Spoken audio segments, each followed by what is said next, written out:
first of all, thank you for giving us a couple of moments to ask a couple of questions. Basically, well, you've been traveling with the blues around the world for a while now. How well does the blues travel? I would imagine that it's not the same to perform in front of a Mexican audience or a Norwegian audience where you're going to be next week, or in the US. How well does the blues travel? For me, I can only speak from my own experience, but very well. I'm feeling very lucky that I can go to visit these different countries and take my brand, if you will, my version of this art form, to the different countries and be accepted in every country I visit. The audience's response is the same.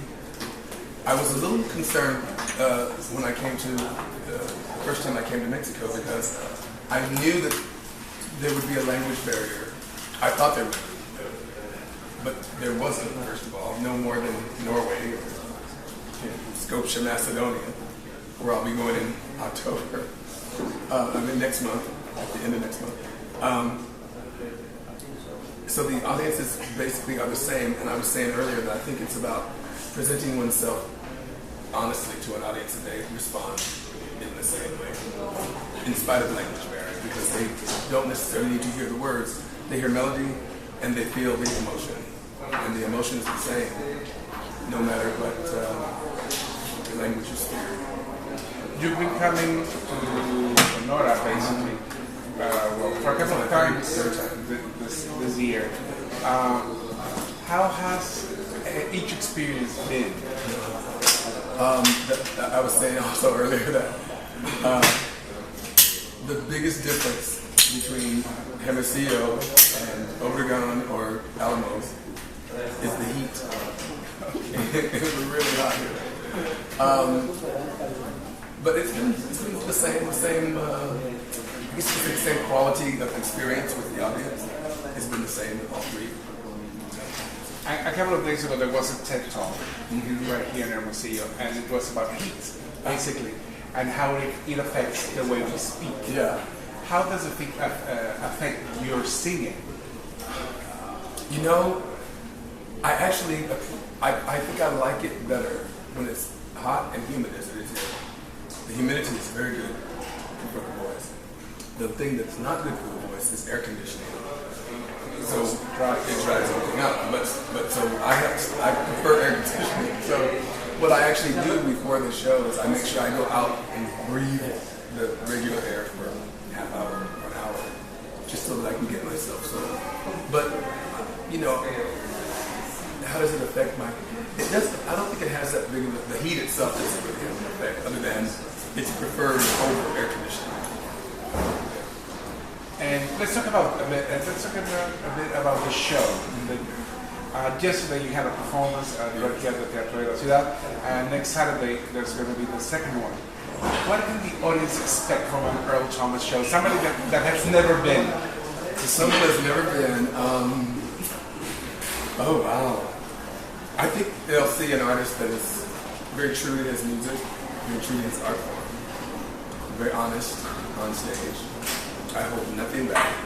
I hold absolutely no emotion back, because I believe that the singer, more than the instrumentalist, but the singer, especially because it's communicating with people directly, I go the gamut of all emotions. So happy, sad, glad, joy, everything, pain, love, all of the emotions are brought to the stage, and so they'll see someone who can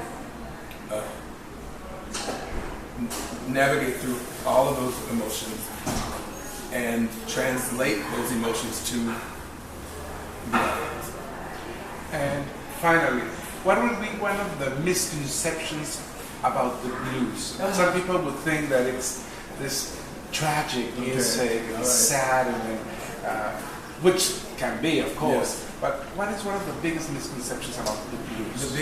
I'd say the biggest misconception about the blues is that people don't realize that the blues evolves. Okay? The blues that my grandparents did was sad and tragic, because they lived a sad and tragic life because of the state of affairs in the United States during the time of what they call Jim Crow years and the civil rights movements. It was a very difficult and challenging time for black people. So at that time, the blues was sad. But as the years went by and situations changed, the blues evolved. But there are many artists who are considered blues artists today who are stuck in that 1940s, 1950s, and 1960s era blues, and they're getting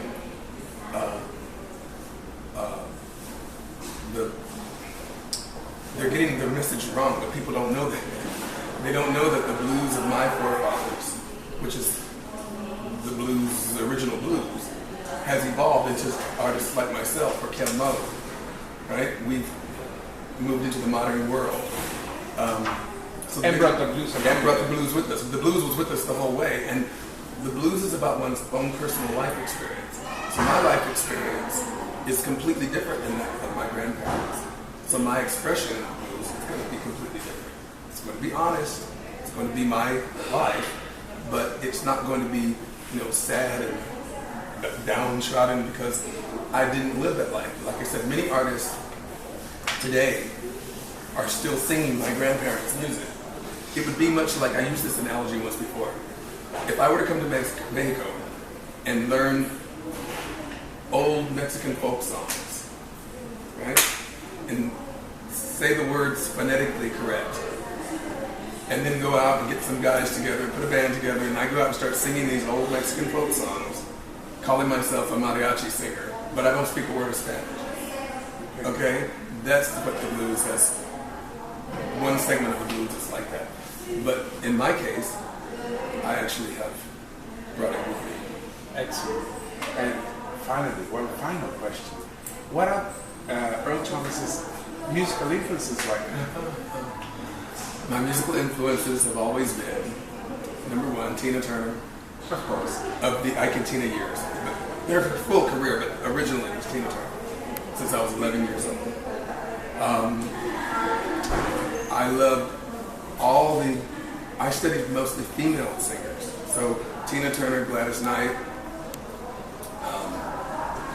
Patti LaBelle, Chaka Khan, Sister Rosetta Tharpe, Mahalia Jackson, Clara Ward. The great American females, yeah, exactly. And Etta James, of course. And then there were a few guys. I liked a few guys. Rod Stewart was a big guy in my life. Muddy Waters. I loved a man called Johnny Shines. A lot of people don't know Johnny Shines, but he was like a contemporary of Robert Johnson. Oh, okay. Yeah, and they sort of came up together. Johnny Shines was a wonderful singer. But I was a lover of all music because I also like Shirley Bassey, and I like, she was another one of my Goldfinger? Yeah, all the way through. Diamonds Are Forever, everything.